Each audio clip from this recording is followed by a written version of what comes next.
Hey church, I'm Wes Watchman Brooks. Welcome to Christ Watchman Ministry. I'm here to serve Jesus Christ by serving you, the church, in these last days. So what we're going to pay attention to today is Egypt. It's something that doesn't get talked much about in the end times or within an end time topic or discussion forum, but it's something we need to pay attention to. Mainly because in the book of Daniel, we see that Daniel talks about Egypt. And of course, if Daniel talks about Egypt in Daniel 11 and at the time of the end, then we need to pay attention to Egypt and different other countries that the Lord tells us to pay attention to in times. But before we can talk about Egypt in the end times, what we need to first talk about is how did we even get to Egypt today from the Egypt before today, if that makes any sense. Pretty much what we need to do is know how did Egypt get to where it is now. So we have to start with this guy here, Mubarak. Mubarak was the leader of Egypt, prime minister, president of Egypt, and he pretty much was the guy in charge for decades, favored by the U.S. government at the same time. So we helped them with military equipment, not military women, military weapons and equipment, etc., as well having an ally in that part of the world. And pretty much we favored that particular leader for that country. But then around 2011, you had the Arab Springs, where there were different revolts going in certain pockets of the Middle East, and the public and the people were just revolting against the leader, and leaders was being toppled left and right. Mubarak was one of those leaders who got toppled. And then replaced him after the Arab Springs, you had the Muslim Brotherhood come and replace that leadership, and then that leadership was doing just as bad as the previous regime leader. And then you start seeing people who weren't siding with the Muslim Brotherhood, what is wrong with my tongue today, Muslim Brotherhood, you found that they were doing just as bad. And so we had the military come and arrest that leader, that president of Egypt, and then you had an election with that particular leader who led the arrest of the president of Egypt, who was part of the Muslim Brotherhood, in which Sisi, his name is Sisi, who was elected, became the current president where we are. So let's run through this one more time. We had Mubarak, who was in charge. Arab Springs came, replaced with a leader who was part of Muslim Brotherhood, who was later arrested because of crimes against the country. Then an election held of the person in charge of the election, El-Sisi, who was later elected to become the president of Egypt. That's where we are today. So I hope that hopefully I put that in layman's terms. But here's the thing I want you to really point out too. When you look at the end times, right, and you see how Daniel talks about in Daniel 11, we see that Daniel's prophecy talks about how antichrist who will be the king of the north and fight against the king of the south. We see this war and kind of put into context. You remember in the first seal opens, we have the rider and the antichrist. The rider, who's the antichrist, and the horse, who's the false prophet. They go out conquering and to conquer. Well, that area of the world is where they're conquering and conquer. That bow that the Antichrist is holding is the Levant. It's that curved area of the world from Turkey all the way down to North Africa. And Egypt's in that vicinity, that framework of that Levant, of that crescent in that part of the world. So since we understand the historical background about how all this came to be, now let's look at Daniel chapter 11, verses 40 through 45 to really put in perspective of what we need to watch for today, that I think it's happening very, very soon. So let's see what Daniel says. Daniel 11, verse 40 through 45. At the time of the end, the king of the south shall attack him, and the king of the north shall come against him like a whirlwind, with chariots, horsemen, and with many ships, and he shall enter the countries, overwhelm them, and pass through. He shall enter the glorious land, and many countries shall be overthrown, but these shall escape from his hand: Edom, Moab, and the prominent people of Ammon. He shall stretch out his hand against the countries, and the land of Egypt shall not escape. He shall have power over the treasures of gold and silver, and over all the precious things of Egypt. So as you can see here, we see that Daniel tells us at the time of the end, that means the end time, and how Antichrist, or the king of the north, is going to fight or go to war with the king of the south. So you have the king of the north is going to go to, Antichrist is going to fight with the king of the south, enter Jerusalem, the glorious land, conquer many countries. Ammon, Edom, and Moab will pass through. They will get a pass. They won't get touched by this guy. And you ask yourself, well, why won't the Antichrist go and conquer all these nations around the Levant, but Edom, Ammon, and Moab get a pass? Well, those countries then is what we call present-day Jordan. The reason why is because the Antichrist is Jordanian. You don't conquer what you already have. And so the Antichrist is being that he's from Jordan, he's the Prince of Jordan, Prince Hassan bin Talal of Jordan. He already has that kingdom, so he's not going to conquer what's already his.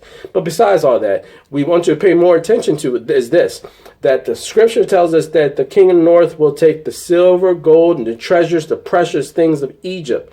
Egypt currently does not have the silver, the gold, the precious things, and all that it's talking about then, it does not have now.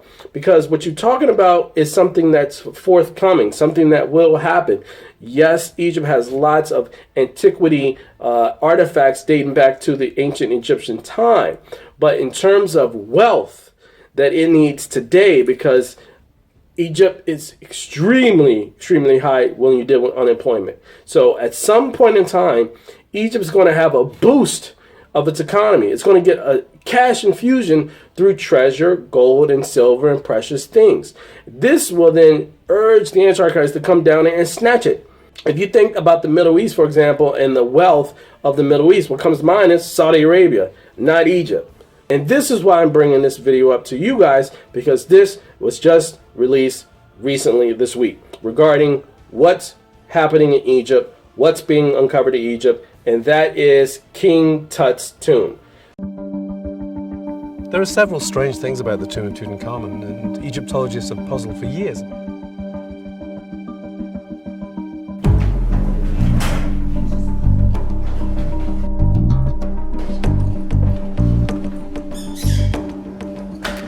Tutankhamun, he drove the people crazy in century number 20, and he's still driving the people crazy in century number 21. Imagine that, the reader to say, yeah, there is something, we cannot imagine how it's going to be our feelings.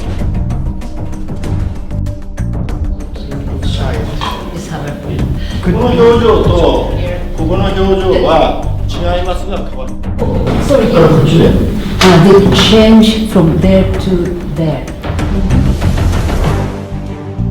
West side of the wall here, we have a solid rock. From the stick of the King Tutankhamun to the end of the wall, we find another read of the radar scan. It tells us that we have here something behind. It could be another chamber behind. Edge. So this is an edge. My reasoning is correct.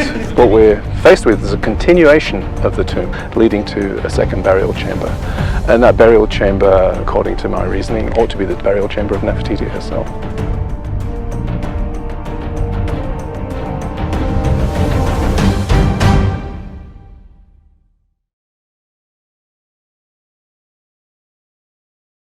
So as you can see, there's a lot of interest surrounding the archaeological artifacts of King Tutankhamun and his burial chamber. But the thing is that the mural that you see that was just shown to you has something a little bit hidden, or something that's a little bit different than any other burial chambers of Egyptian pharaohs. And that is that they found through different types of scans, there's actually a wall of a hidden chamber. Watch this. The evidence that there are hidden chambers inside King Tutankhamun's tomb is mounting. Egypt's antiquities minister says further study of the radar scans from November show that two sealed-off areas behind walls in King Tut's tomb contain metal and organic materials. Experts initially said those findings suggested there were passages and doorways plastered and painted over inside the tomb. The theory was initially dismissed, but now outside experts have reviewed the full data from the scan and agreed there's an open area on the other side of the wall and that there's something inside. No one knows for sure what's back there. One theory is that it's the remains of Nefertiti, who some believe to be King Tut's mother, along with whatever goods were buried with her when she died. Specialists with National Geographic will carry out another round of scans this month to support the results. The next scans also aim to examine the thickness of the walls and hopefully discover a way to enter the chamber. For Newsy, I'm Jay Struberg. So you seeing this, guys? This is amazing, because you find that these archaeologists and these scientists are saying that there's a metal behind the wall and organic matter. But the thing about it is that the metal that's behind the wall could very well be the treasure the precious things, the gold, the silver that Daniel talks about, which would inspire President Sisi to become King Sisi, or King of Egypt, the prophesied one who will fight the king of the north in the book of Daniel. Because in order for the book of Daniel to be true, there has to be a king in Egypt. There isn't. It's a president. The guy was elected. But Egypt has to change to a monarchy state, similar to like popes. Popes are the heads of state of the Vatican. But if you look on the Vatican State Department website, they're actually a monarchy, which means that even though we call them popes, they're actually kings. Likewise with Egypt. If we look at Egypt today, it's an economy. It's a democracy where they were voted into office with the current president being Sisi. But the prophecy is that it must be a king of Egypt, king of the south.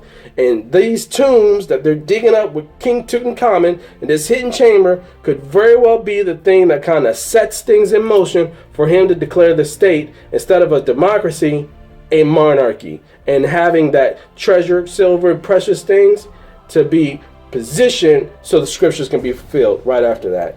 Bam! Did I just put it together or what, guys? No. What I just really want you to pay attention to, folks, is that this is a very important time to watch. So look for a king to come in Egypt. Look for precious gold, precious things, silver, gold, and treasure to be found in Egypt, because this what do they call what did the article say? The most important find of the century could very well be what Daniel prophesied in Daniel chapter 11 at the time of the end, which could set everything in motion and keep things and present things ready for it to be fulfilled when the Antichrist goes conquering and conquer. And then you have that war with the king of the north and king of the south. I'm presenting it to you guys. I will keep you informed. I'm watching to inform you, so you can then watch and inform others, that Jesus Christ might increase in the hearts of his people and God may be glorified. I love doing this for the Lord Jesus by serving you in these last days. And please, if you find this helpful, please subscribe, please share, please fellowship, leave a comment, go to www.christwatcherministry.com, and remember what Jesus said: if you will not watch, he will come to you like a thief. If you will not watch, but you've received and heard, because the Lord has taught me and I'm teaching you. God bless you all. Thanks for your fellowship. Later.